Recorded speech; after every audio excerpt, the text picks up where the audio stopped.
Bismillah, Assalamualaikum warahmatullahi wabarakatuh. Innal hamdalillah nahmaduhu wa nasta'inu wa nastaghfiruh wa na'udzubillahi min syururi anfusina min sayyiati a'malina may yahdihillahu fala mudhillalah wa may yudlilhu fala hadiyalah. Asyhadu an la ilaha illallah wahdahu la syarikalah wa asyhadu anna Muhammadan abduhu wa rasuluh. Allahumma shalli ala Muhammad wa ala ali Muhammad. Yang terhormat Bapak Dr. Muhammad Arfan Muammar selaku dosen pengampu mata kuliah studi Islam kontemporer dan rekan-rekan yang Allah muliakan. Saya akan mencoba untuk mempresentasikan materi yang berjudul Religious Studies Perspective Insider-Outsider. Ya, membaca gagasan Kim Knott. Ya, perlu kita ketahui bersama bahwa inilah biografi dari Kim Knott.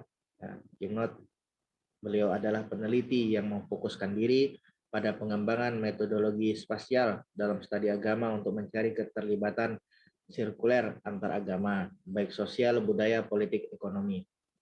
Penelitian lain difokuskan pada agama dan nilai-nilai universal dalam lanskap sosiokultural masyarakat dan hubungannya dengan fenomena agama. Di University of Leeds, beliau adalah Direktur Riset Seni dan Humaniora pada program Dewan Diaspora. Migrasi dan Identitas Agama, beliau juga sebagai koeditor dalam sebuah jurnal diaspora. Di tingkat regional, beliau duduk sebagai Sekjen Asosiasi Eropa untuk Studi Agama. Beliau juga merupakan dosen senior pada studi agama di University of Leeds, Inggris. Sebagai profesor studi agama dan direktur komunitas antaragama, beliau menulis tentang agama di Inggris yang meliputi identitas agama-agama modern dan isu-isu metodologis tentang studi agama. Dalam penelitiannya, beliau banyak mengadopsi preposisi dan preskripsi yang menggunakan pendekatan teoretis dan induktif berdasarkan pada budaya lokal. Kim Knott membuat pemetaan dalam studi agama. Ya, yang pertama, sulitnya membuat garis demarkasi yang jelas antara wilayah agama dan yang tidak. Kemudian yang kedua, adanya persoalan yang sangat rumit ketika ada yang memahami agama antara sebagai tradisi dan sebagai keimanan. Kemudian yang ketiga, terjadi stagnasi metodologis di kalangan akademisi dan praktisi ketika mempelajari studi agama. Beberapa universitas masih menyimpan sejumlah masalah dengan menggunakan pendekatan ilmiah. Knott membuat dua formulasi pendekatan dalam studi agama, yaitu pendekatan emik, deskripsi tentang keyakinan, dan etik, gambaran tentang kepercayaan pengamat. Kim Knott membagi konsepsi peran pemberdayaan interkoneksi sosial keagamaan.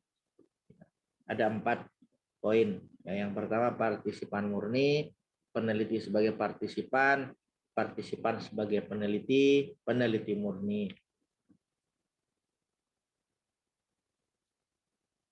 Knott memposisikan peneliti pada margin of appreciation sebagai borderline antara insider-outsider dengan harapan agar kajian studi agama lebih objektif dan terhindar dari unsur subjektivitas.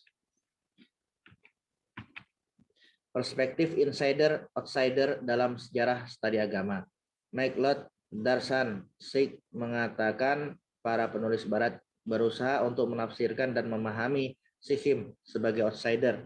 Yang paling penting, agama adalah sebuah area yang tidak mudah untuk dipahami oleh outsider, orang asing atau bukan partisipan. Maka agama secara mendalam tidak dapat dipahami kecuali oleh partisipan dengan mematuhi beberapa syarat. Posisi insider-outsider dalam studi agama. Insider-outsider saling berbagi keseimbangan perspektif dalam sejarah studi agama. Pengalaman keagamaan yang ada di dalam diri insider ditampilkan kemudian direspon oleh outsider dengan mempertimbangkan batas objektivitas dan subjektivitas yang terpancar di dalam pengalaman keagamaan yang didasari oleh sikap empati dan analisis kritis. Knot mengajukan konstruksi pemikiran sebagai basis studi agama. Yang pertama, belief. Tantangan sosial yang dipegang secara absolut dan dipadu oleh tataran kekuatan moral. Yang kedua, habit of mind. Tradisi yang turun-temurun dan telah mengkristal menjadi kebiasaan. Yang keempat, doubt. Mempertanyakan tentang apa yang selama ini dianggap menjadi mainstream pemikiran. Kemudian, inquiry, penelitian. Namun yang dicari adalah meaning, nilai, bukan trust, kebenaran yang merupakan teori pemaknaan pragmatis namun operatif. Kemudian yang terakhir, the logic of theory sebagai landasan aplikasi kajian. Rules membagi tanggapan insider ke outsider dalam 3 dimensi. Yang pertama, otonomi pengalaman religius yang terkait dengan pendekatan fenomenologi. Kemudian yang kedua, reduksionisme yang dicontohkan oleh komunitas akademik yang mengambil suatu sikap ilmiah. Kemudian netralitas dan metode agnostisisme yang mengadakan icon outsider dengan mengidentifikasikan kebenaran dari perspektif orang lain. Menurut Knot, diperlukan pendekatan fenomenologi, yakni metode untuk memahami agama seorang dalam mengkaji pilihan dan komitmen mereka secara netral sebagai persiapan untuk melakukan rekonstruksi pengalaman orang lain. Meneliti agama tertentu dalam perspektif insider-outsider dan partisipan observation. Knot mengambil contoh di 2 sisi yang berlawanan dengan menggunakan jalan tengah. Yang pertama partisipan, kemudian yang kedua complete observer, yang ketiga observer as partisipan, yang keempat complete partisipan. Pendekatan spesial dalam studi agama. Knot dalam mengembangkan pendekatan spesial bertolak dari teori ruang. Knot mengembangkan unsur-unsur pendekatan yang dapat pada masalah lokasi agama adalah tumbuh sebagai sumber dari ruang. Kemudian yang kedua dimensi ruang. Kemudian yang ketiga sifat ruang. Yang keempat aspek ruang. Dan yang kelima dinamika ruang. Menuju objektivitas metodologi studi agama. Konsep yang ditawarkan Kim Knot adalah dengan melakukan pendekatan rapprochement, merupakan upaya solutif intransubjektif guna memposisikan peneliti pada margin of appreciation sebagai tapal batas borderline antar insider-outsider.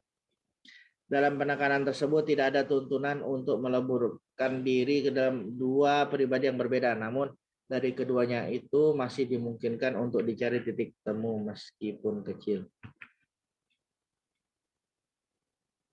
Nah, di sini Knot menawarkan alternatif pendekatan dalam studi agama dengan menempatkan ketiga unsur tersebut sebagai tautan reflektif sirkuler yang saling mengisi dan bukan merupakan eksistensi yang berdiri sendiri, apalagi sebagai hubungan subordinat. Seperti yang dimunculkan dalam konteks studi agama adalah adanya titik temu dan bukan pembauran, apalagi peleburan antar ajaran agama. Dalam aspek intersubjektivitas itulah Knot menyebutkan rapprochement sebagai instrumen dialogis akomodatif. Muhammad Abdul Rauf mengatakan bahwa cara pandang subjektif sering membawa seorang untuk memilih cara beragama dengan trust claim sebagai konsekuensi adanya keimanan. Dalam konteks Islam, kajian outsider berkaitan erat dengan pengalaman Barat dan sarjana Muslim sendiri dalam penafsiran dan memahami hadis. Insider adalah para pengaji Islam dari kalangan Muslim, sementara outsider adalah sebutan untuk para pengkaji non-Muslim yang mempelajari Islam dan menafsirkan dalam berbagai analisis dan pembacaan dengan metodologi tertentu.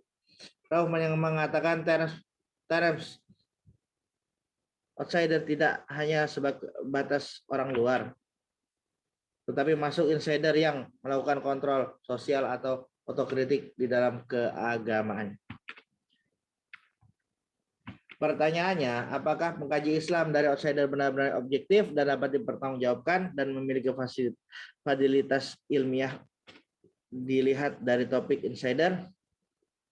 Yang kedua, jika mereka mengkaji Islam atas dorongan kepentingan kolonial guna melestarikan hegemoni politik dan ekonomi atas daerah takluknya, Rauf menolak hasil kajian outsider. Itu sebabnya Rauf menegaskan bahwa studi Islam dalam optik outsider sering bias dan dipenuhi oleh berbagai motif dan kepentingan. Bang Rauf mengingatkan dalam pembacaan karya para outsider tentang Islam harus dilakukan dengan kritis dengan penuh hati-hati apabila yang dikaji ada teks suci yang untuk dapat memahaminya diperlukan keyakinan karena hal ini tidak dimiliki oleh para outsider.